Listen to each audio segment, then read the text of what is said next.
Assalamualaikum warahmatullahi wabarakatuh. Selamat pagi dan salam sejahtera untuk kita semua. Yang saya hormati, Ibu Insinyur Herawati NMMA selaku coach. Yang saya hormati, Bapak Dr. Handes Abdullah Khair Harahap MSP selaku penguji. Dan yang saya hormati, Bapak Dr. Handes Darikman Situmeang selaku mentor dan sekaligus kepala sekolah di SMP Negeri 1 Tanah Pinang.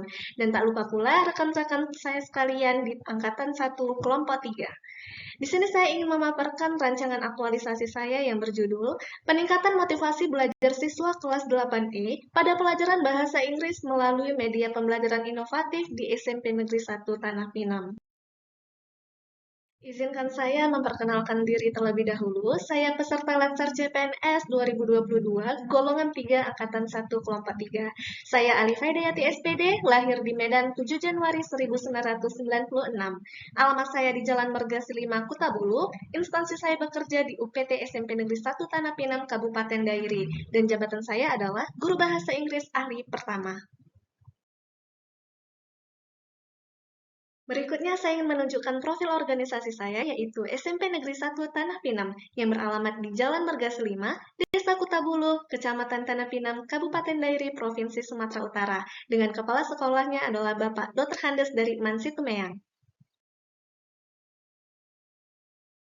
Selanjutnya, saya ingin menjelaskan latar belakang kenapa mengambil judul ini. Yang pertama, ASN berakhlak. Tujuan dari latsar ini adalah untuk membentuk karakter dengan menerapkan nilai dasar ASN berakhlak, yang harapannya bisa kita implementasikan di tempat bertugas. Yang kedua, pandemi COVID-19. Pandemi ini sudah terjadi di Indonesia sejak Maret 2020, yang mengubah sistem pendidikan Indonesia menjadi pembelajaran dalam jaringan atau daring.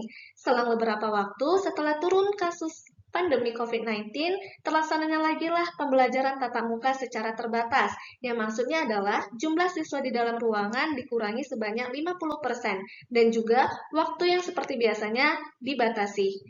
Kemudian, metode pembelajaran yang dilakukan oleh guru selalulah monoton, yang menggunakan metode ceramah sehingga anak-anak menjadi bosan, dan juga penggunaan media yang terbatas, yang mengakibatkan kurangnya motivasi siswa dalam belajar, khususnya pelajaran bahasa Inggris, sehingga hasil belajar siswa menjadi rendah.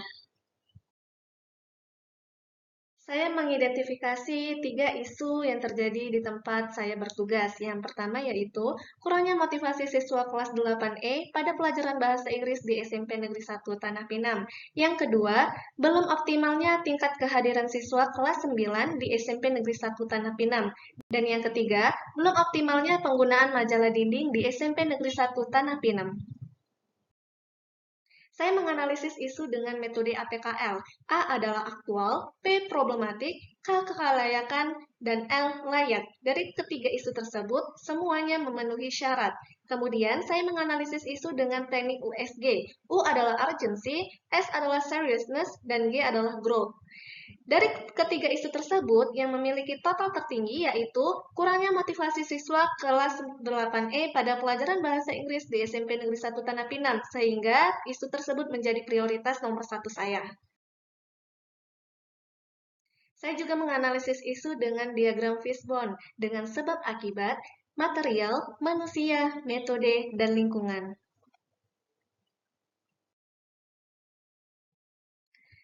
Sehingga penetapan gagasan kreatif yang saya ambil adalah peningkatan motivasi siswa kelas 8E pada pelajaran bahasa Inggris melalui media pembelajaran inovatif di SMP Negeri 1 Tanah Pinang.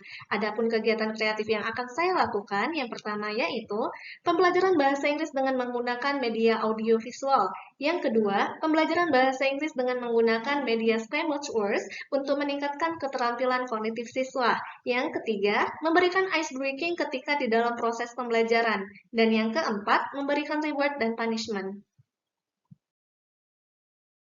Kegiatan kreatif yang pertama menggunakan media audiovisual dengan tahapan kegiatan yaitu 1. Konsultasi dan berdiskusi dengan mentor yang merupakan nilai dasar ASN kolaboratif.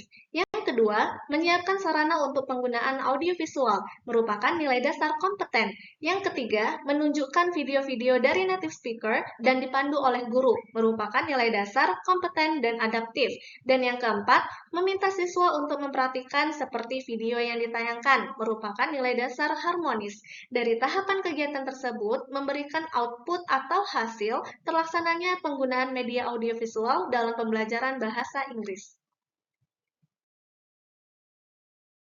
Kegiatan kreatif kedua menggunakan media Scrambled Words. Tahapan kegiatan 1, konsultasi dan berdiskusi dengan mentor, adalah nilai dasar ASN kolaboratif.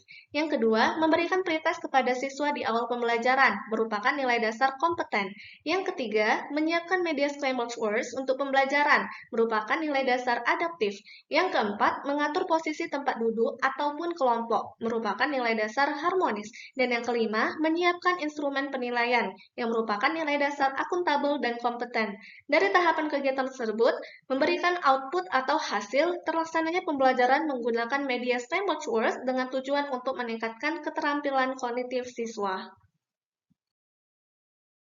Kegiatan ketiga memberikan ice breaking. Tahapan 1, berdiskusi dan melaporkan rancangan kepada mentor. Yang kedua, mengatur waktu untuk pemberian ice breaking di sela-sela pembelajaran. Nilai dasar akuntabel. Yang ketiga, melaksanakan ice breaking. Nilai dasar berorientasi pelayanan dan adaptif.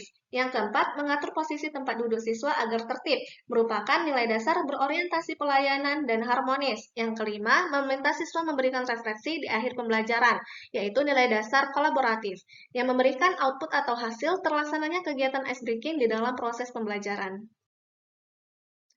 Kegiatan keempat, memberikan reward dan punishment. Tahapan 1, konsultasi dan berdiskusi dengan mentor, yaitu nilai dasar kolaboratif. Yang kedua, melaksanakan evaluasi, nilai dasar akuntabel dan kompeten. Yang ketiga, menyampaikan hasil evaluasi kepada siswa, nilai dasar akuntabel. Yang keempat, memberikan penghargaan bagi siswa yang aktif, nilai dasar harmonis. Yang kelima, memberikan tugas tambahan bagi siswa yang tidak mencapai nilai KKM, merupakan nilai dasar berorientasi pelayanan. Dari tahapan tersebut, memberikan output atau hasil, terlaksananya metode guru untuk memberikan reward dan punishment. Kegiatan aktualisasi. Kegiatan 1 dilakukan pada tanggal 18 April sampai 26 April 2022. Kegiatan kedua, tanggal 27 April sampai 10 Mei 2022. Kegiatan ketiga, dari tanggal 11 Mei sampai 19 Mei 2022. Dan yang keempat, pada tanggal 20 Mei sampai 25 Mei 2022. Demikianlah pemaparan rancangan aktualisasi saya. Lebih dan kurangnya saya mohon maaf, dan kepada Bapak Penguji saya mohon masukan dan sarannya. Saya tutup dengan wabillahi taufiq wal hidayah. Wassalamualaikum warahmatullahi wabarakatuh.